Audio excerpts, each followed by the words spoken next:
नमस्कार, मैं हूं राजू सिंह और आपका एक बार फिर से मैथ इजी चैनल पर स्वागत करता हूं।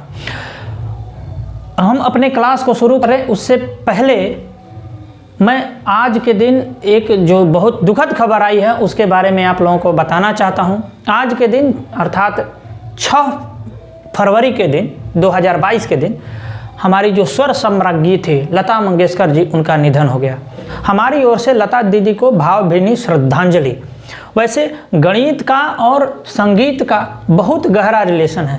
हम जब पहले पढ़ते थे, जब 8वां 9वां में पढ़ा करते थे, उस समय मोबाइल नहीं हुआ करता था। उस समय हम लोग जब गणित या विज्ञान के जो हम लोग कैलकुलेशन बनाने बैठते थे, न्यूमेरिकल वगैरह बनाने बैठते थे, जो भी कैलकुलेशन से संबंधित जो होता था, या +2 में भी जब मैं पढ़ता था, उस समय हमारे पास रेडियो हुआ करता था और लता जी का और रफ़ी साहब का जो धुन है, जो संगीत है, वो चलता रहता था।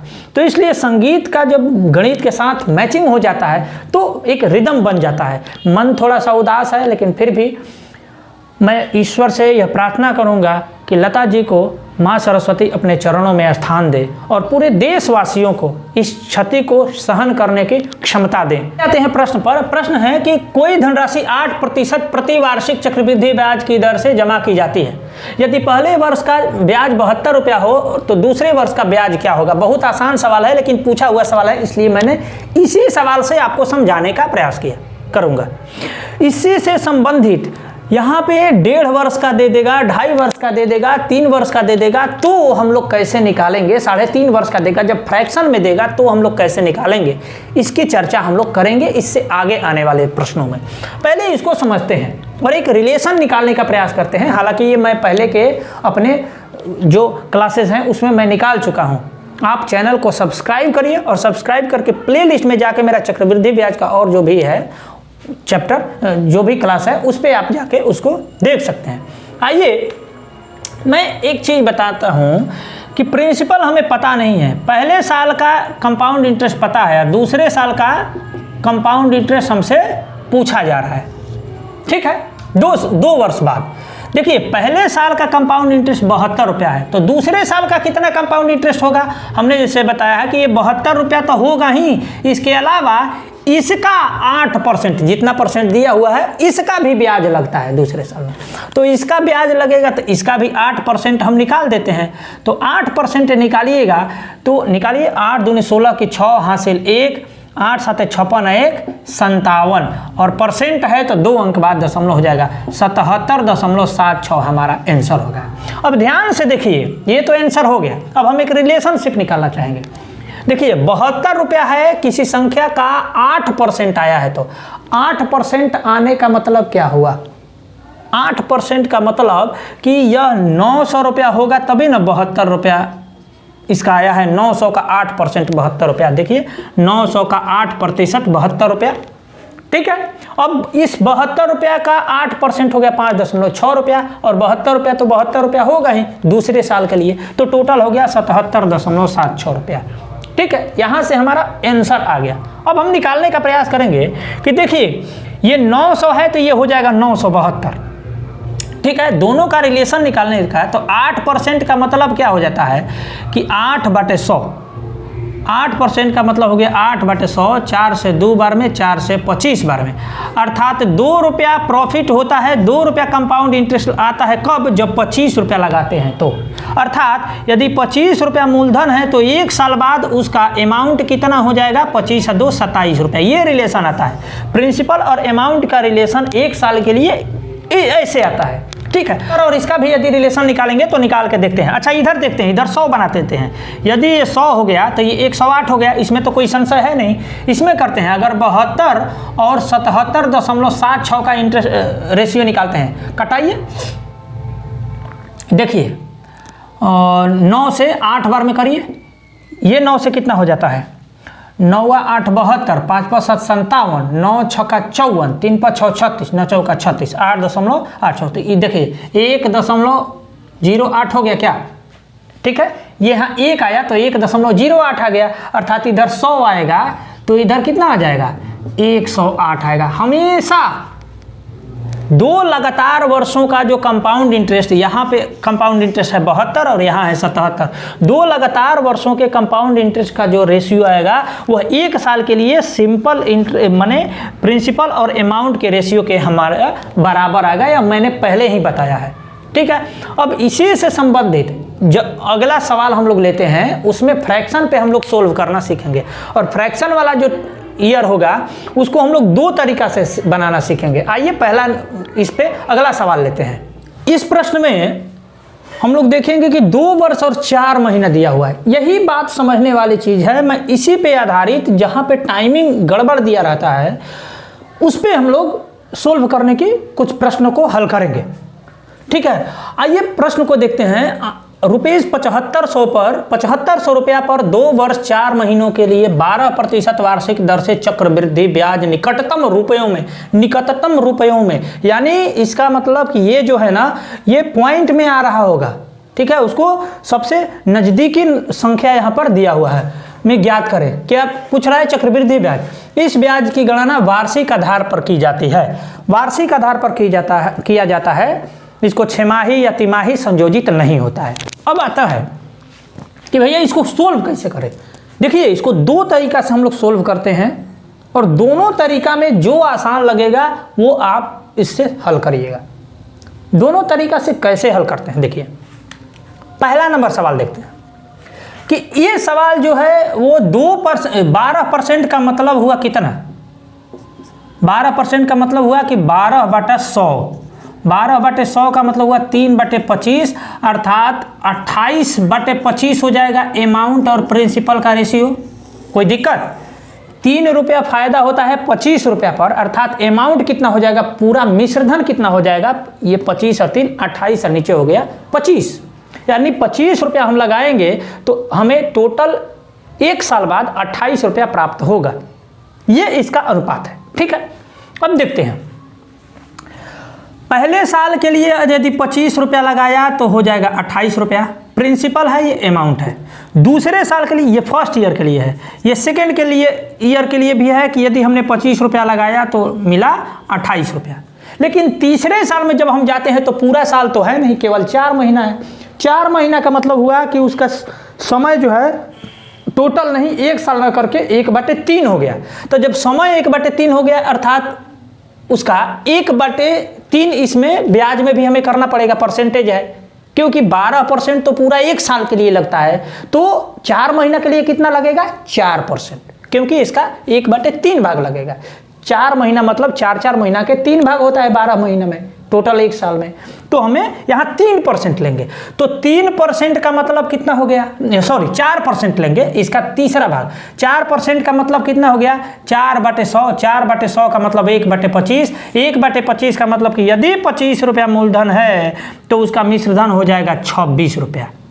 इसको मल्टीप्लाई करते हैं, 15 625, 25 हाँ 625 में 25 से तो 15,625 रुपया हो जाएगा। ये तीसरे साल यानी 4th मंथ के लिए है, अगला जो 4 मंथ के लिए है, इसमें मल्टीप्लाई करते हैं और इसमें मल्टीप्लाई करते हैं। तो जब देखते हैं कि 25 में मल्टीप्लाई करने पे 15,625 रुपया जो है बदल के इतना रुपया हो जाता है, इसका तीनों का मल्टीप्लाई करेंगे तो इसका और इसका कोई अनुपात हमें नहीं मिल रहा है। डायरेक्ट ये इसके दुगुना होता या ये इसके दुगुना होता तो हम कुछ कर भी सकते थे, लेकिन ऐसा मिलता नहीं है। तो हम इस प्रोसेस से जाएंगे तो हमारा बहुत लीचड़पन हो जाएगा, बहुत गड़बड़ हो जाएगा ये।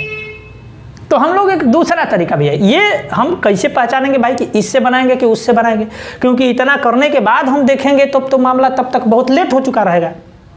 नहीं, हम देखेंगे कि जब 25 का मल्टीपल में आ रहा है, 25 आएगा, निश्चित तौर पे आएगा, तो देखते ही पता चल जाएगा कि 12% का मतलब हुआ 28/25 टोटल अमाउंट और प्रिंसिपल का अनुपात। तो 28/25 जब हो जाएगा तो भैया 25 आएगा तीनों में, और इसके लिए जब 4% करेंगे तो 25 का मल्टीप्लाई होता है 15,625, और इसका मल्टीपल है नहीं, तो हम इसमें जाएंगे ही नहीं, हम दूसरा वाला तरीका में चलेंगे। दूसरा वाला तरीका में कैसे चलेंगे ये भी देखते हैं। ठीक है, ये कैलकुलेशन वाला थोड़ा है, लेकिन इसको हम लोग दोनों तरीका से देख लेते हैं। तो तो डाटा देख के ही हम समझ जाएंगे कि कैसे बनाएंगे। देखिए इसको हम लोग ऐसे बनाते हैं। देखिए पहला नंबर जो सवाल है इसका 12% पहले निकालते हैं। 12% कितना हो जाएगा, चूंकि 4% जो हो जाएगा इसका 4 से मल्टीप्लाई करेंगे तो कितना हो जाएगा 75, 75, 75, 75, 300। 4% का वैल्यू हो जाएगा 300, तो 12% का कितना वैल्यू हो जाएगा 900। इसका टोटल 12% निकाल लेते हैं। ठीक है, तो 7500 का 12% कितना हो जाएगा 75 12 900। देखिए यहाँ पहला साल हुआ, यहाँ दूसरा साल हुआ और यहाँ तीसरा साल हुआ। ठीक है, तीसरा साल तो पूरा नहीं है, 4th मंथ है, 4 महीना।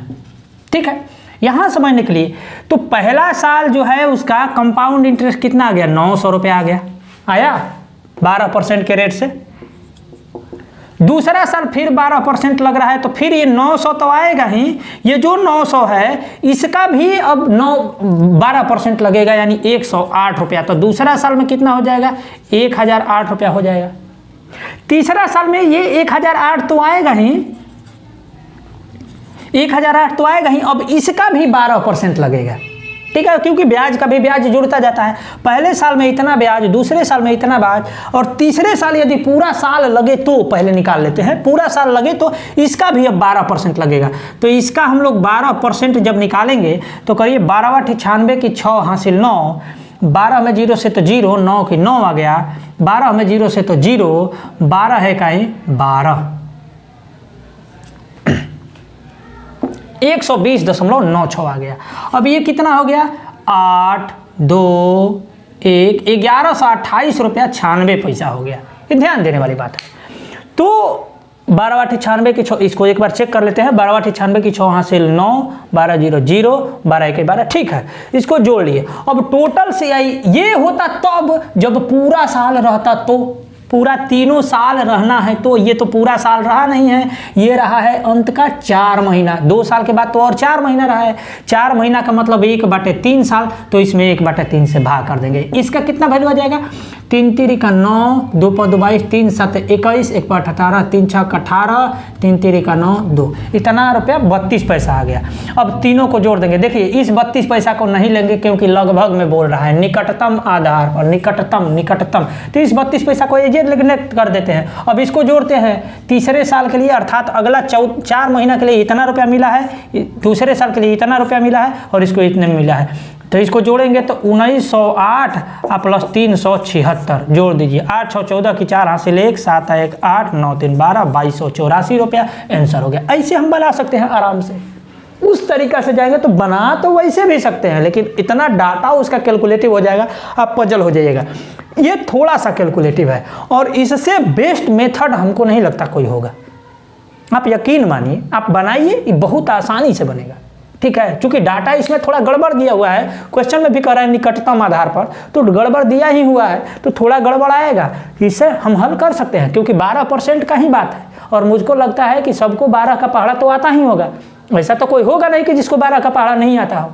ठीक है, तो इस तरीके से बनाएंगे। क्या करेंगे, पहले साल के लिए इसका टोटल 7500 का 12% निकालते हैं। तो एक साल के लिए 900, दूसरे साल के लिए कितना आएगा, ये 900 का 900 आएगा, प्लस में इसका भी 12% आएगा। तो इसका हमने 12% निकाल लिया, तो 12% इसका 108 हो गया। तो 900 प्लस 108 कितना हो गया 1008 हो गया। अब तीसरे साल के लिए पूरा निकाल लेते हैं। तीसरे साल के लिए गए तो ये 1008 तो आएगा ही, अब इसका भी 12% आएगा तो 120.96 आ गया। तो ये टोटल आ गया 1128.96। लेकिन ये पूरा तीसरे साल के लिए है, लेकिन तीसरे साल में पूरा तो है नहीं, केवल 4 महीना है, अर्थात एक साल का तीसरा भाग है, तो 1/3 से मल्टीप्लाई कर दिए। अर्थात तीसरे साल में हमको इतना रुपया ब्याज मिलना चाहिए, लेकिन लगभग में कह रहा है तो 50 पैसा से कम है, तो इसको हम लोग गायब कर दिए। 376 रुपया केवल अंतिम के जो 4 महीना है उसका ब्याज मिला।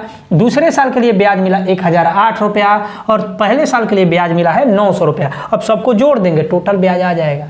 इस तरीके से हम लोग प्रश्नों 3 नंबर प्रश्न को भी देखते हैं। यह स्टाफ सिलेक्शन कमीशन CHSL 2017 में पूछा हुआ है। अब देखिए, यह भी उसी तरीके का सवाल है, 2.5 ईयर, 2.5 साल का। कह रहा है कि 10% वार्षिक प्रतिवर्ष की चक्रवृद्धि ब्याज की दर से किसी निश्चित राशि पर 2.5 वर्षों में ब्याज 1623 रुपया है। ब्याज केवल है 1623 रुपया, ठीक है। जब ब्याज वार्षिक संयोजित है तो राशि क्या होगी? ब्याज वार्षिक संयोजित है तो राशि हमसे पूछ रहा है, ठीक है। इसको दो तरीके से बनाएंगे। देखिए, पहला नंबर 10% का मतलब हो गया 1/10, ठीक है। अर्थात 10 रुपया यदि मूलधन है तो मिश्र धन हो गया 11 रुपया, ठीक है। इसी तरीका से लेकर चलेंगे, यह 2.5 साल चल रहा है। तो पहले साल के लिए हमारे पास है मूलधन 10 रुपया तो मिश्र धन 11 रुपया। दूसरे साल के लिए भी मूलधन है 10 रुपया तो मिश्र धन है 11 रुपया।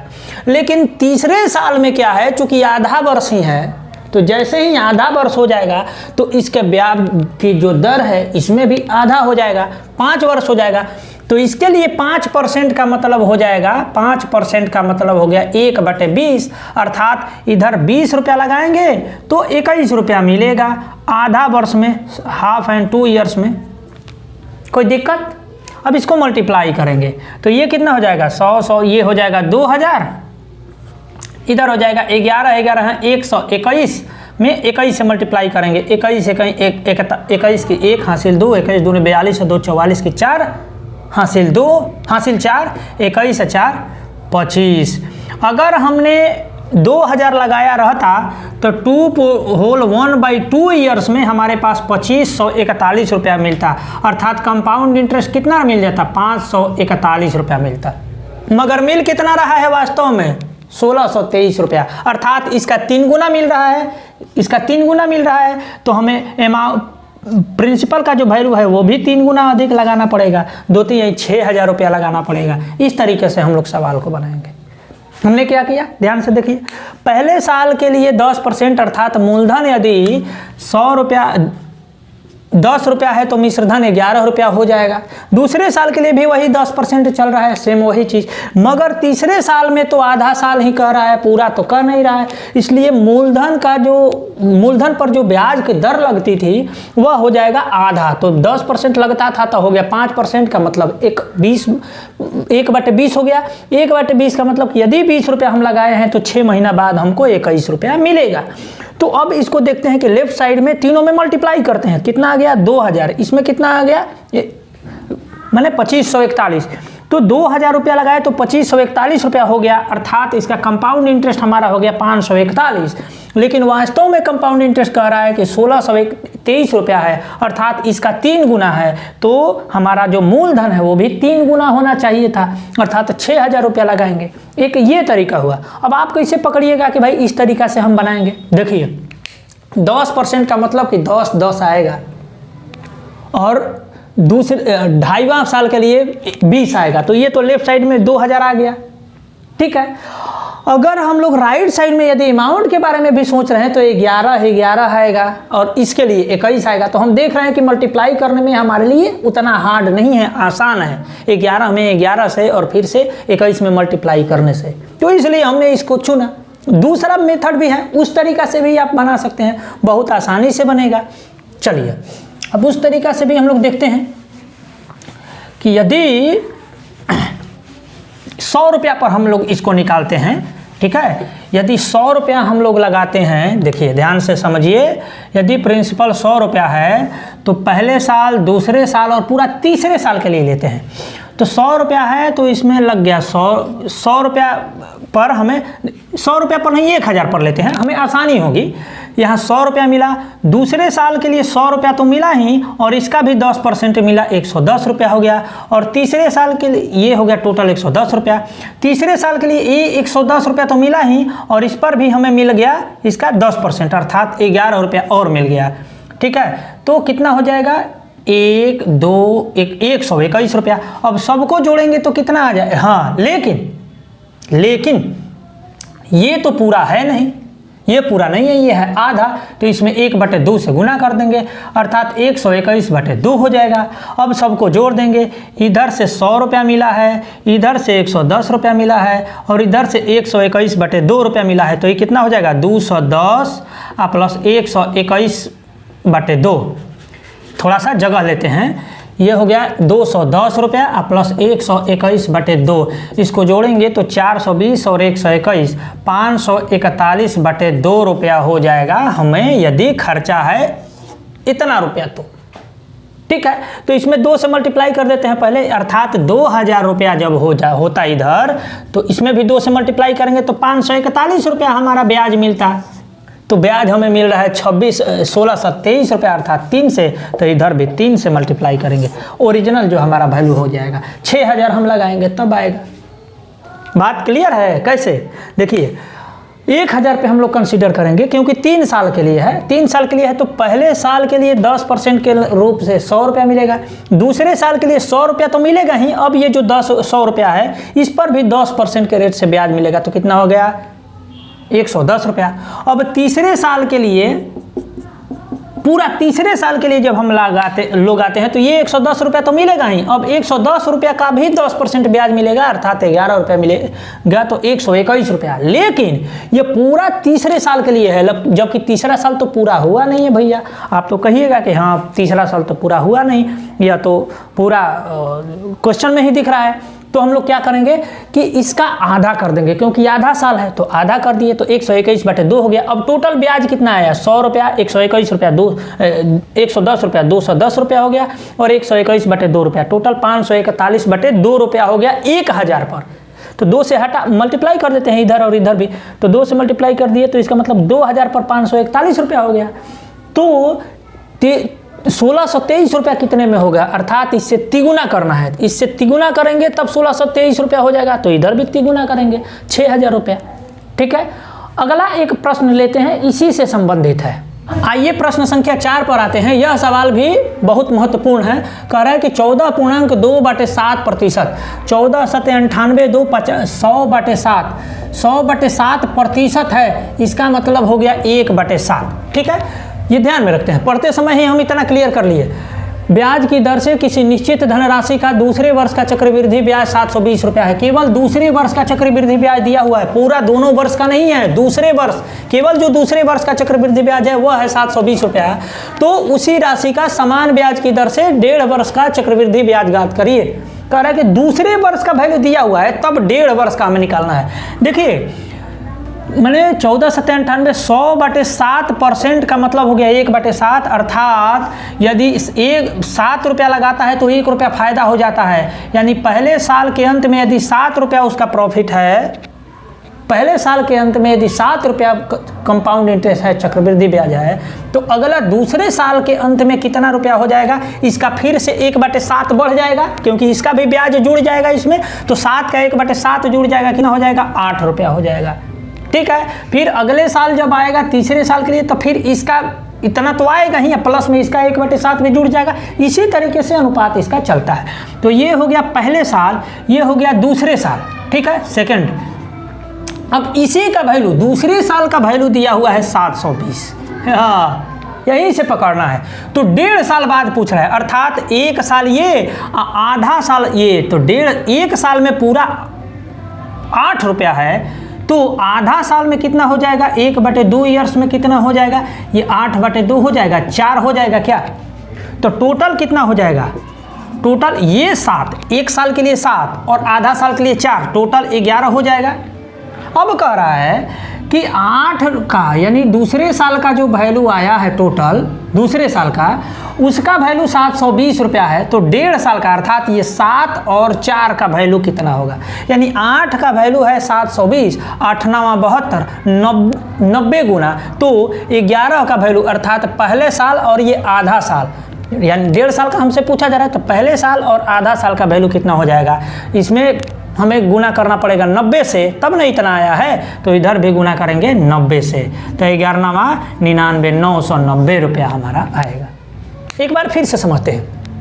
प्रश्न कह रहा है कि 14.2/7% के ब्याज की दर से किसी धनराशि का केवल दूसरे वर्ष का चक्रवृद्धि ब्याज आ जाता है 720 रुपया।